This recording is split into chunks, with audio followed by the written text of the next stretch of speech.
This is the Steam Deck OLED and this is the Lenovo Legion Go, which comes with SteamOS pre-installed. Two of the best handheld PCs you can buy right now. So which one is better?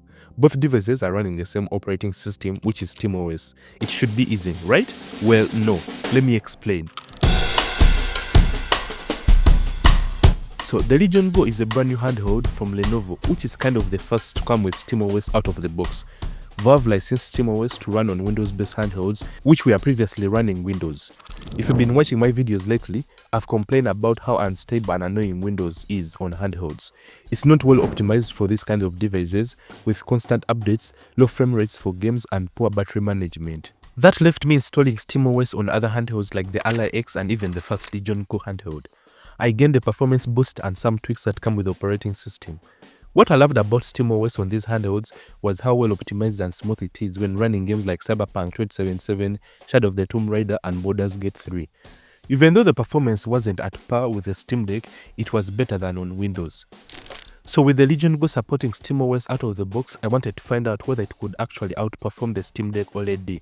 The Legion Go with SteamOS is priced at $600, while the Steam Deck OLED is priced at $550, fairly similar prices. On paper, the Legion Go has better specs than the Steam Deck OLED, but the specs alone don't tell the full story when it comes to which handheld is actually better.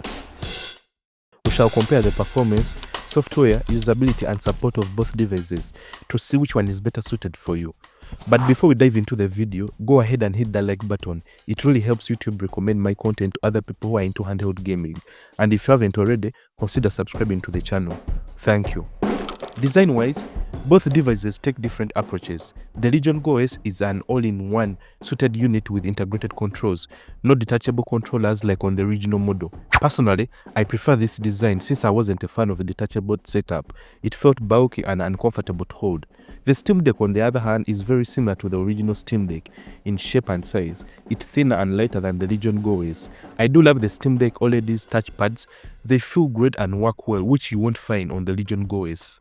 If you play shooter games, one of the features the Legion Go has is the back triggers, which is a huge W. And also, you won't find this on any handheld right now. Depending on the game you're playing, these triggers really work for me personally. Some people may not find them as useful, but I think they come in especially handy in combat-focused games, making them a solid addition to the overall gaming experience. When it comes to the displays, the Steam Deck OLED uses OLED panel, which delivers deeper blacks, higher contrast, and more vibrant colors compared to the Legion Go S's IPS LCD. However, the Legion Go S has a larger 8-inch and a higher resolution display, offering more screen real estate and sharper visuals than the Steam Deck OLED's 7.4-inch. The Legion Go S supports a higher refresh rate of 144Hz, making it smoother for fast-paced games, while the Steam Deck OLED is limited to 90Hz. Personally, I'm a huge fan of a big screen, and the VR display is definitely a plus, which is not on the Steam Deck OLED. Specs-wise, the Legion Go S is fairly the most comparable device to the Steam Deck. The Legion Go S has an AMD Ryzen Z2 Go chip, which is the same as the Windows version, while the Steam Deck has a custom AMD APU Zen 2 chip.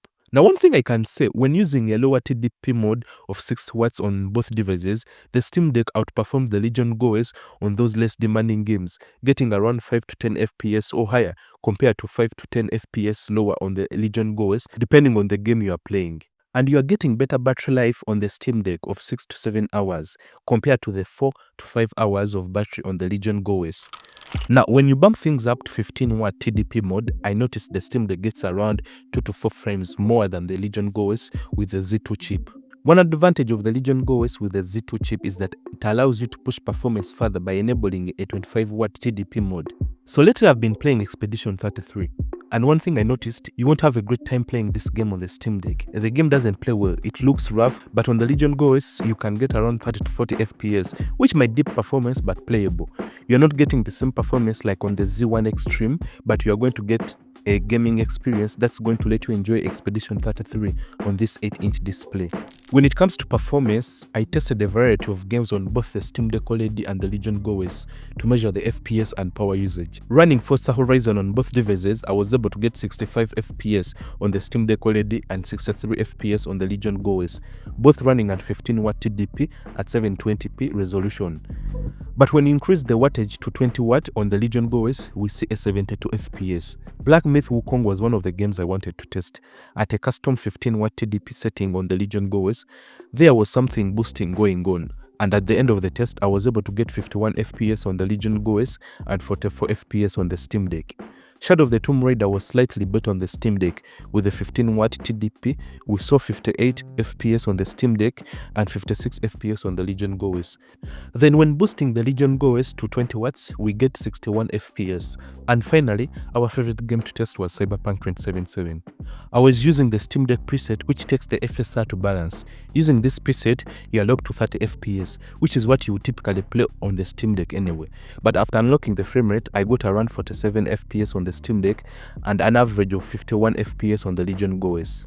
Both devices run SteamOS, meaning you're getting the same features across the board. Sleep to wake is a really nice feature to have, meaning your battery won't drain that much as supposed on Windows. Now, the biggest con of the Legion Go S, which is the same for most Windows versions, is the fan noise. This thing spins its fans up, which is annoying sometimes. The Steam Deck, on the other hand, fan noise is minimal. If you're looking to buy a handheld, both devices have strengths and cons. Pricing is a very important factor to consider when buying a handheld. You are paying $550 for the Steam Deck and $600 for the Legion Go S, both with the 512 gigabytes of storage. With an extra $50, you are getting a bigger display than the Steam Deck, a 120Hz screen, a VR display, and a stronger chipset. But if you ask me, that $50 difference isn't bad at all. Would you rather have a 90Hz OLED display with no VR or a larger IPS LCD with a 120Hz refresh rate and VR giving you smoother gameplay, especially in demanding titles?